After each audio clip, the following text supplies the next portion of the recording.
and welcome to lesson 3, which is titled For Forest in Your Workbooks. First of all, we're going to start off by looking at why are forests an interesting setting for writers. So if you're in year 7, you will remember doing a Midsummer Night's Dream with your teacher. And I want you to cast your minds back to the discussions you might have had with your teacher about how it was set in a magical forest and what the ideas around that might have been, and see if you can apply some of those ideas now to this lesson today, or to the starter task at least. I want you to have a look at all 4 images on the screen. So if you look at the first and the 4th image, so the 2 darker images, you'll see that they're much darker, maybe a little bit more spooky. We've got in that first image a girl on her own in a red cloak, maybe hinting towards Red Riding Hood, and heading towards the light over there in the corner.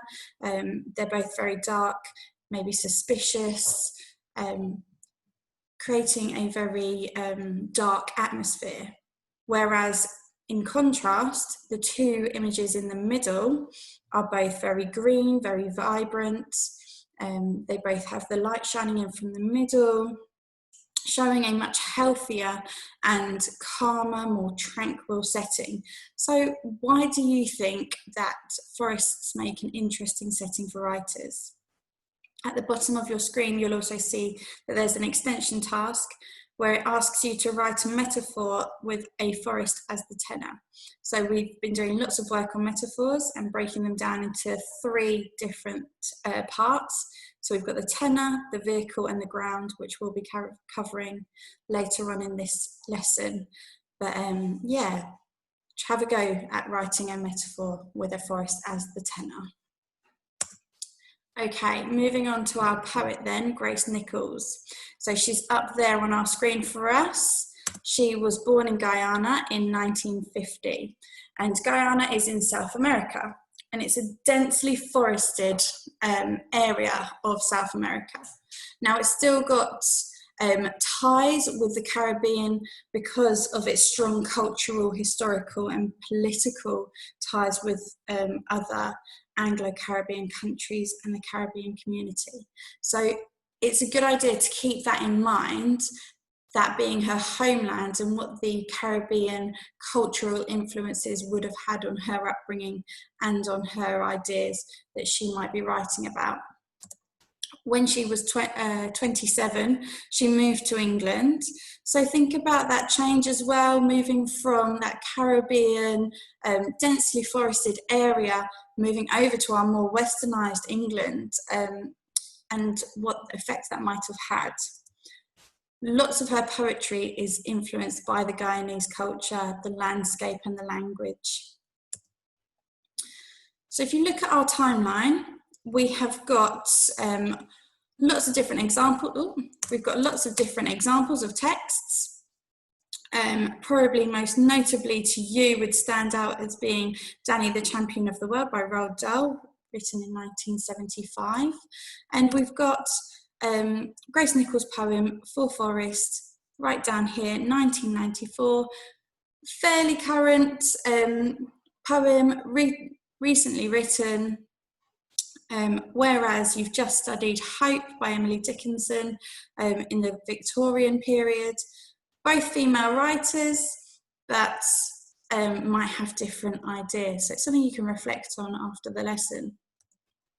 Okay, so we're about to read the poem For Forest by Grace Nichols. But before we do, I'd just like to go over a couple of words that you might not be so familiar with. So the first one is teeming. So teeming means full of or crowded. So for example, the pond was teeming with fish. So it's full of fish.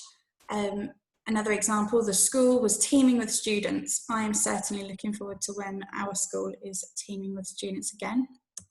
The second piece of vocabulary that you need to have a look at is broadcast. So it has 2 meanings. The first is to tell something that is private or secret to many people. So I don't want you to broadcast this information to everyone, broadcasting information about other people. And the second is to send out a signal or information. But our poem uses broadcast in the first definition. So let's have a look at our poem. So we've got Grace Nichols here reading the poem herself, and I want you to listen to the way that she reads it, the speed that she reads it at, and what she's talking about in it. For forest.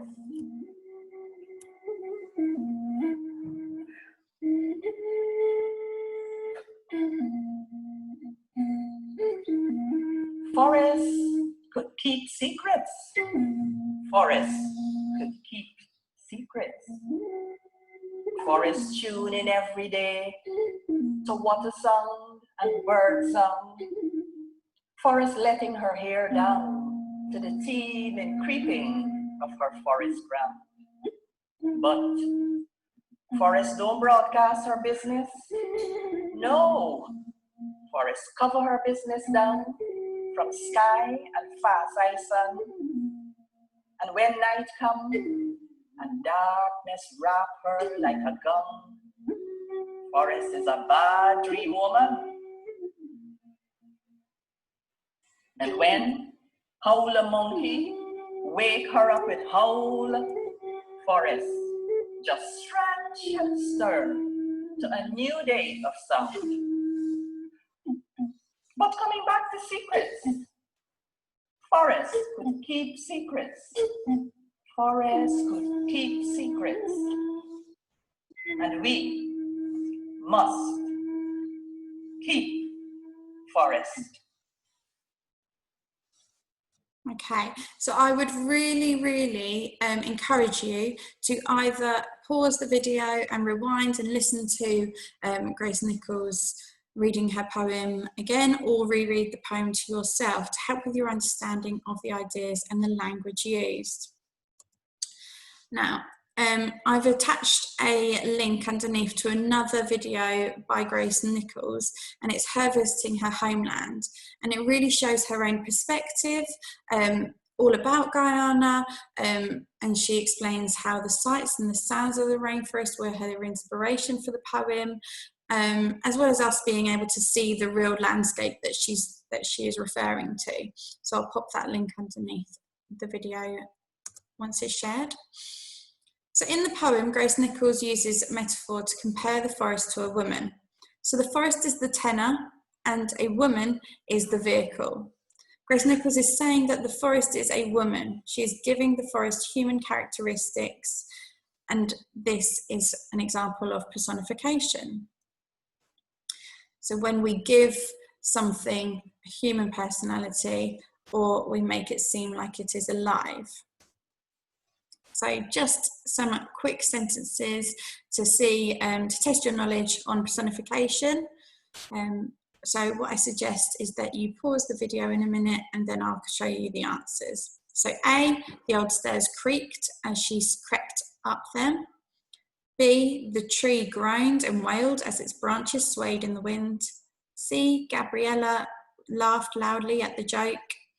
D, the ancient house didn't like it when someone slammed its front doors. E, Squealer laughed when he saw how easily he had fooled the other animals. Pause your video now, pick out the examples of personification, and then click play for the answers.